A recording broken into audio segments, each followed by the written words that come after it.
सहनाववतु सहनौ भुनक्तु सह वीर्यं करवावहै तेजस्विनावधीतमस्तु मा विद्विषावहै। ओम शांति शांति शांति। वैदिक जीवन पद्धति की इस कक्षा में आप सभी का हार्दिक स्वागत है, अभिनंदन है। हमारा जीवन हर प्रकार से उज्जवल हो, हम इतने सामर्थ्यवान बने कि अपना भी कल्याण करें और इस संसार का भी कल्याण करें। आत्मनो मोक्षार्थम जगत हिताय च, अपने आत्म कल्याण से इस राष्ट्र कल्याण और समाज संसार कल्याण का जो व्रत है, उस व्रत के पालन करने वाले हम बने। यूं तो संसार में सब आते हैं जाने के लिए, परंतु उन महापुरुषों का, उन ऋषियों का जीवन जो सदा सदाचार के लिए, परोपकार के लिए, चाहे संपत्ति हो चाहे विपत्ति हो, चाहे मान हो चाहे अपमान हो, चाहे जय हो चाहे पराजय हो, चाहे सुख मिले चाहे दुख मिले, विकट से विकट संकट में भी जो अपने आप को विचलित नहीं होने देते हैं, ऐसे ऋषियों का, ऐसे महापुरुषों का हम सदा अनुकरण करने वाले बने, हम उनके सच्चे अनुयायी बने, हम उनके द्वारा दिए गए संदेश, आदेश, उपदेश को अंगीकार करके उज्जवल भविष्य वाले बने। उनकी जो आज्ञा है, उनका जो उपदेश है, उसको ही अंगीकार करके, उसको स्वीकार करके ही हमारा जीवन परिष्कार को प्राप्त होगा। हमारा संस्कार भी अत्यंत सुव्यवस्थित और सुंदर होगा। आज हम ऋग्वेद के चतुर्थ मंडल के 8वें सूक्त के प्रथम मंत्र का स्वाध्याय करेंगे, जो बहुत ही सुंदर वेद मंत्र है।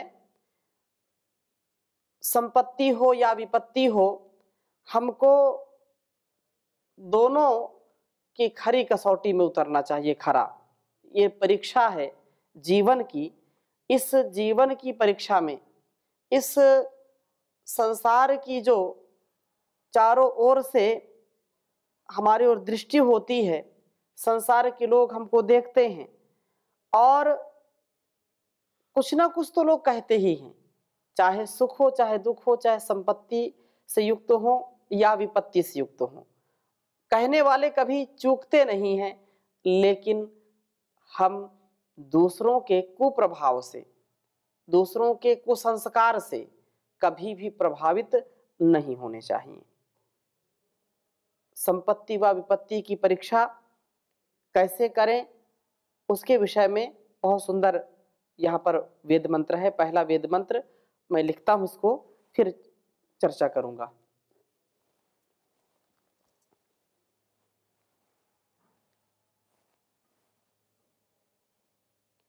ओम दूतम वो विश्ववेदसम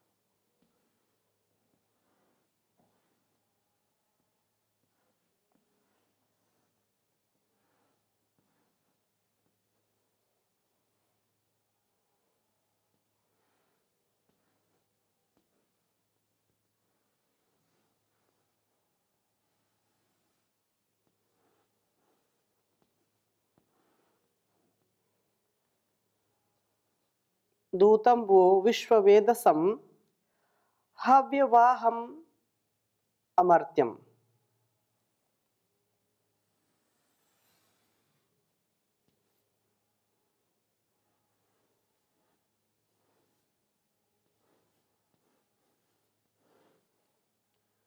हव्यवाहमम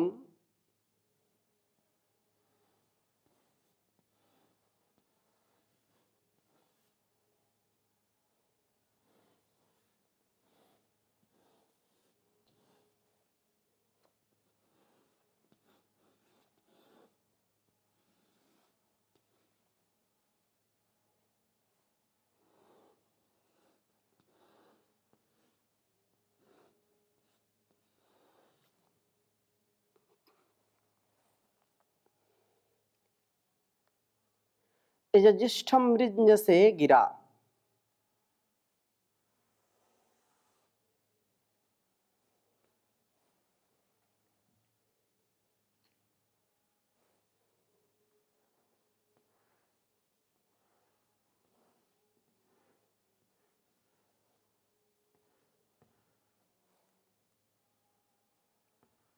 यजिष्ठम मृज्ञ से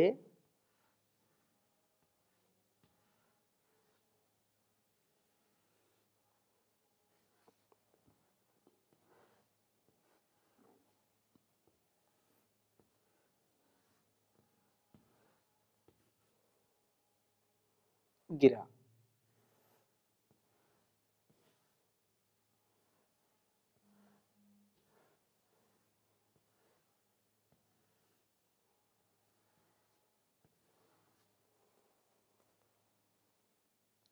ऋग्वेद के चतुर्थ मंडल के 8वें सूक्त का यह पहला मंत्र है।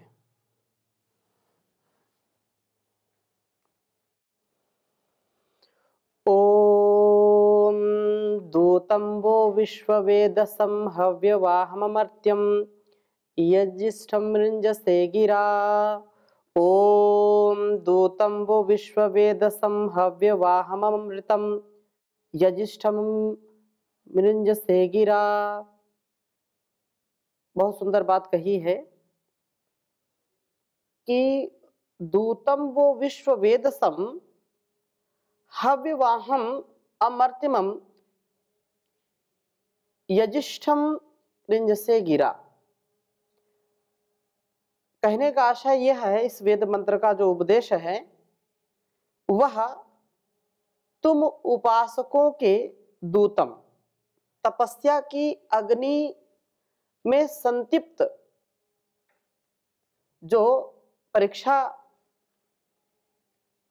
हमारे लिए हर पल हर क्षण होती रहती है, तो कहा वह तुम उपासकों का, उपासक को हर पल यह साधना का जो पथ है चारों ओर से उसकी परीक्षाएं ली जाती हैं। तो तपस्या की अग्नि में जो संतप्त करने वाले धृति की परीक्षा के लिए संताप को प्राप्त कराने वाले उस प्रभु को गिरा, जान की वाणियों से रिंजसे, अर्थात वह प्रसादित करता। प्रभु हमें विपत्ति व संपत्ति की परीक्षाओं में बिठा करके उन्नत करते हैं, तो वो स्वयं इस बात को हमको सिखाना चाहते हैं, हमको बतलाना चाहते हैं, हमको समर्थ बनाना चाहते हैं। इसलिए जो दुख है, जो कष्ट है, ऐसी संताप की भट्टी में झोंक देते हैं ताकि हमको उसका अनुभव हो और हम बड़े से बड़े संकट को भी झेल जाएं। तो प्रभु को कहा कि वो जो जान की वाणियों से रिंज से प्रसादित करता हूं, प्रभु अपने भक्तों पर आपत्ति भेजते हैं ताकि वे धैर्य के अभ्यास में दृढ़ हो सकें। इस प्रभु को पाने का मार्ग यही है कि हम जान की वाणियों को प्राप्त करें और जान से ही हमें प्रभु का दर्शन होगा। यह बिल्कुल सत्य है कि हम जब धैर्य पूर्वक जीवन को जीते हैं कि हमारा कल्याण ही कल्याण हो, अकल्याण ना हो, ऐसी भावना भी हो, और उसके साथ साथ हमारा धैर्य भी बिल्कुल अटल होना चाहिए, अडिग होना चाहिए। हम डिग जाते हैं, हम जब चंचल हो जाते हैं, डामाडोल स्थिति हमारी हो जाती है, तो फिर हमारा कल्याण होते होते रह जाता है, हम कल्याण को प्राप्त नहीं होते। उस प्रभु का गुणगान करें जो सारी समस्याओं का समाधान करने वाला है। अपने कर्तव्य को 100% पुरुषार्थ के साथ करें, लेकिन आसरा उसी का रखें, क्योंकि उसी का ही दिया हुआ यह सारा अपने जीवन में हम उपयोग कर रहे हैं, उपभोग कर रहे हैं। तो हम जब सुख पाते हैं तो उसको भूल जाते हैं, और दुख पाते हैं तो उसको याद करते हैं। ऐसा नहीं होना चाहिए, हर पल हर क्षण उसका सुमिरन करें। दुख में सुमिरन सब करें, सुख में करे न कोय। दुख में सुमिरन सब करें, सुख में करे न कोय। जो सुख में सुमिरन करे तो दुख काहे का होए। रे कबीरा दुख काहे का होए। यदि हम संतुलित जीवन जी करके, सुख दुख सबको सम समझ करके, सुख भी मुझे प्यारे हैं, दुख भी मुझे प्यारे हैं, छोड़ू मैं किसे भगवन, दोनों ही तुम्हारे हैं। चाहे संपत्ति हो चाहे विपत्ति हो, कोई आपत्ति नहीं होनी चाहिए, एक रस रहना चाहिए। संपत्ति और विपत्ति में महताम जो महापुरुष होते हैं, उनका कभी भी मन आंदोलित नहीं होता, कभी वे उद्वेग को हर्ष अमर्ष से दूर होते हैं। इसलिए विपदि धैर्य मथाभ्युदये क्षमा, सदसि वाक्पटुता युधि विक्रमः, यशसि चाभिरुचिर्व्यसनं श्रुतौ, प्रकृति सिद्धमिदं हि महात्मानाम। जो महात्मा होते हैं वो विपत्ति और संपत्ति में सम रहते हैं, तो वो विपत्ति और संपत्ति प्रभु का ही दिया हुआ समझते हैं कि प्रभु हमको परिपक्व करना चाहता है, प्रभु हमारी परीक्षा ले रहा है, हमको इस परीक्षा में पास होना है, फेल नहीं होना है। और ऐसा जो व्यक्ति विचार करता है कि जो कुछ भी आए उसको हंसते हंसते झेल जाओ, तो वह वास्तव में महान बन जाता है, उसका जहान उसकी आरती उतारता है। इसलिए बहुत सुंदर उपदेश किया है यहाँ पर कि प्रभु का ही सहारा हम पकड़ें, और प्रभु की जो वाणी है, वेद वाणी है, उसके अनुसार जीवन को जीने वाले बने। ज्ञान से ही हमें प्रभु का दर्शन होगा, और उस प्रभु का जो कि विश्व वेद सम संपूर्ण धनों वाले हैं। आपत्ति की परीक्षाओं में उत्तीर्ण होने के बाद प्रभु हमें संपत्ति की परीक्षा में बैठने का अवसर देते हैं। This is very important point, ये बहुत ही महत्वपूर्ण बात है। कुछ लोग आपत्ति में, विपत्ति में ऐसे दुखी हो जाते हैं, ऐसे परेशान हो जाते हैं, और लेकिन संपत्ति आने पर बिल्कुल अहंकारी बन जाते हैं। और जैसे ही थोड़ी संपत्ति उनके पास आई तो लगता है कि उनसे जैसा उनका जितना वैभव बढ़ जाता है, और वो किसी को समझते नहीं, बिल्कुल अहंकार से युक्त हो जाते हैं। तो हमको सुख भी सहन करने का सामर्थ्य हमारे अंदर अर्जित करना चाहिए। दुख भी सहें और सुख भी सहें। बोलो सुख सहने का मतलब क्या है? सुख सहने का मतलब यह है, संपत्ति में सम रहने का मतलब यह है, आशय यह है, अर्थ यह है कि हम संपत्ति को पाकर के अहंकार से युक्त ना हो जाएं, संपत्ति को पाकर के किसी की उपेक्षा ना करें, संपत्ति को पाकर के हम अनादर जब कर बैठते हैं दूसरे का, तो वह विपत्ति का रूप ले लेती है। इसलिए संपत्ति को विषय भोग का साधन न बनाएं।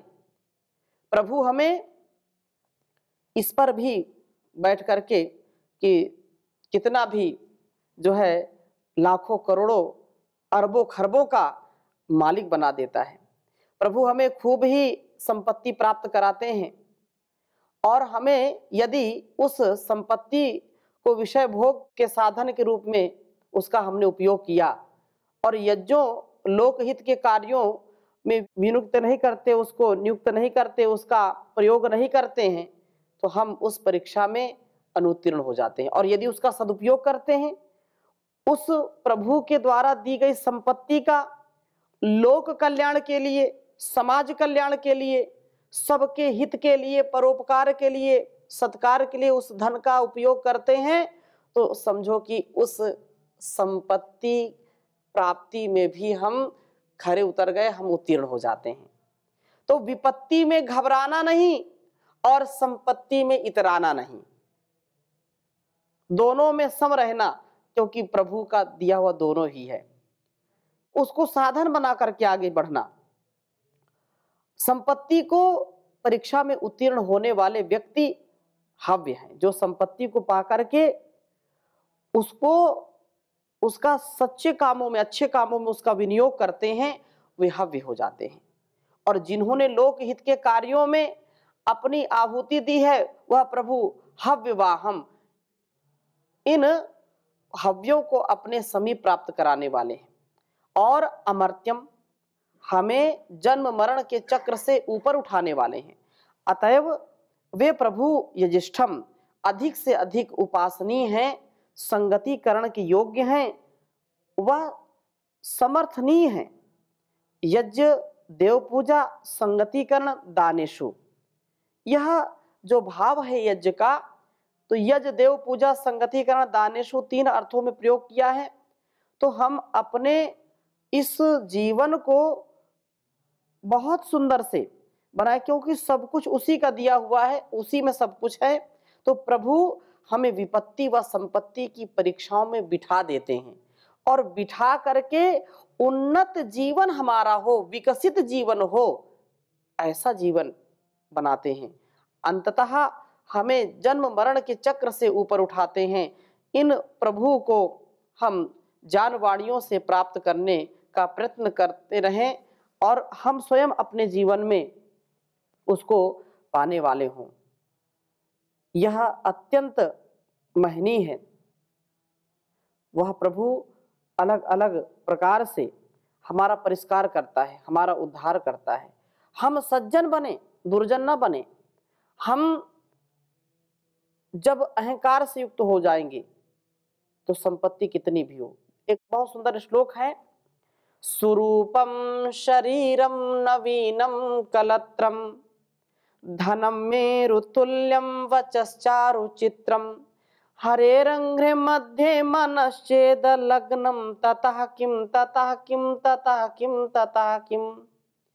कि संसार में व्यक्ति बहुत सुख पूर्वक जीवन जी रहा है, सुंदर शरीर है, दिलडौल बहुत अच्छा है, बिल्कुल आकर्षक व्यक्तित्व वाला है, और उसका जीवन साथी, उसकी पत्नी भी वैसी है, बिल्कुल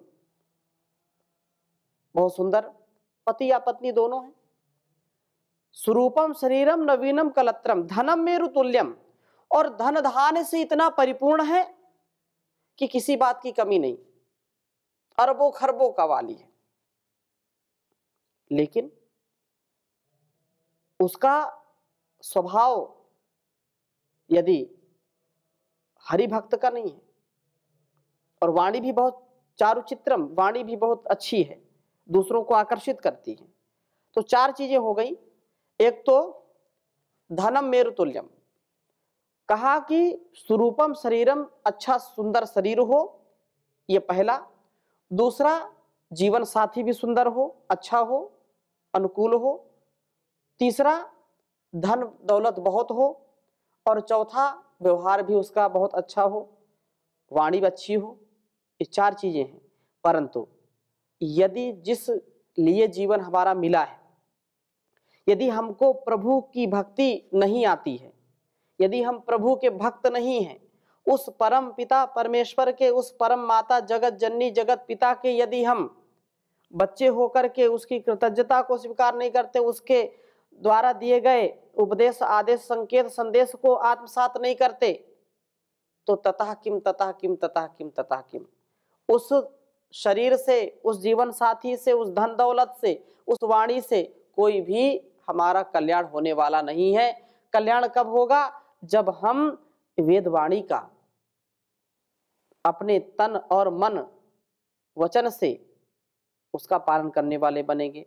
क्योंकि संसार को रचना, उसका पालन करना और उसको फिर प्रलय में ले जाना, लय करना, संतुलन में रखना, ये प्रभु का काम है। इसलिए दुनिया बनाने वाले, दुनिया बनाने वाला, दुनिया मिटाने वाला, सबका है दाता भगवान, माने न माने इंसान।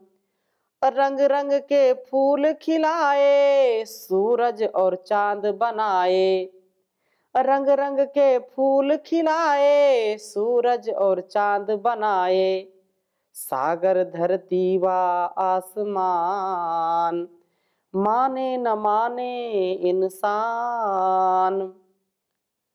दुनिया बनाने वाला, दुनिया मिटाने वाला, सबका है दाता भगवान, माने न माने इंसान।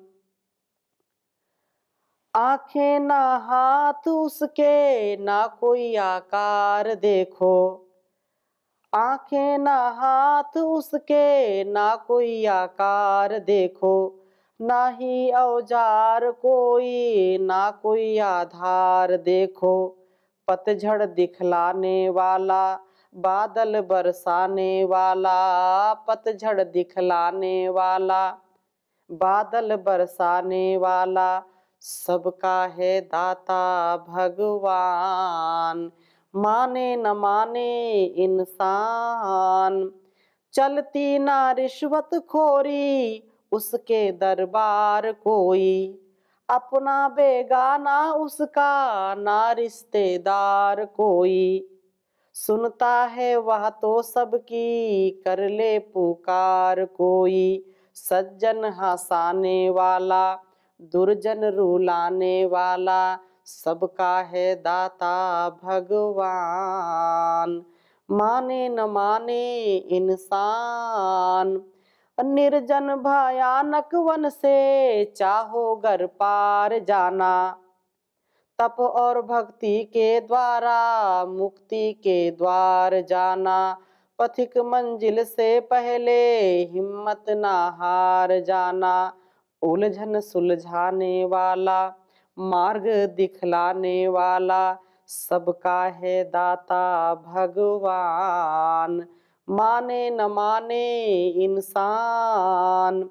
दुनिया बनाने वाला, दुनिया मिटाने वाला, सबका है दाता भगवान, माने न माने इंसान। तो हम इंसान हो करके दिव्य गुणों से युक्त हो, उस प्रभु की भक्ति से युक्त हो, ज्ञान से युक्त हो करके जब हम जीवन जिएंगे तो दिव्यता अपने आप आ जाएगी।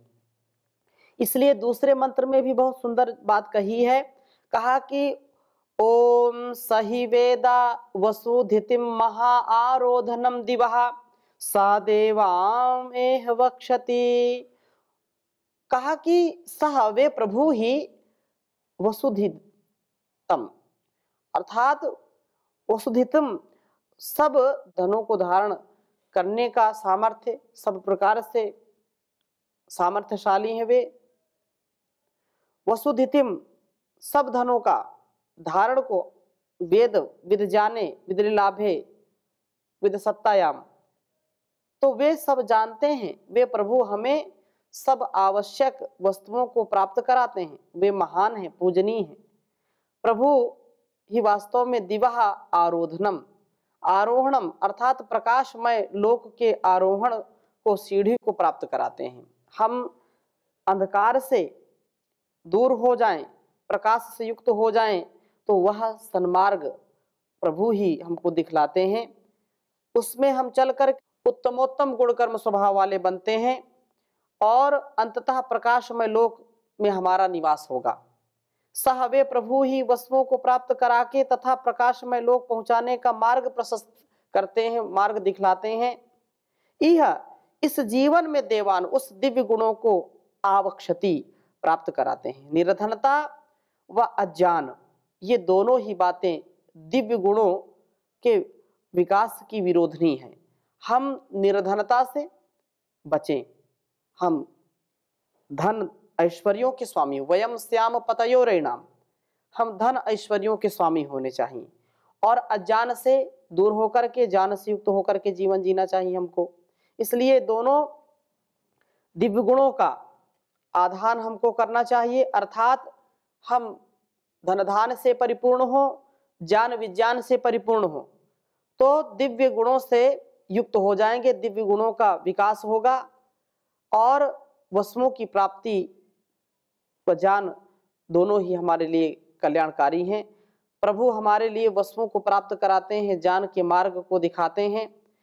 इस प्रकार हमें दिव्य गुणों के विकास के लिए सदा तैयार करते हैं। जैसे माता पिता अपने बच्चों को तैयार करते हैं, संतानों को, गुरु शिष्यों को तैयार करते हैं, वैसे वे सबके जो गुरुओं का भी गुरु है, जो पिताओं का भी पिता है, वह परम पिता हम सबका ऐसा ही जीवन बना करके हमको उन्नत बनाते हैं। संपत्ति विपत्ति की परीक्षा लेते हैं कि कैसा हमारा जीवन है। हम इनमें खरी कसौटी में खरे उतरें और मुसीबत को भी हंसते हंसते झेल जाएं। इन्हीं शुभ भावनाओं के साथ, कामनाओं के साथ आज की कक्षा को यहीं पर विराम देंगे। ओम शांति शांति शांति।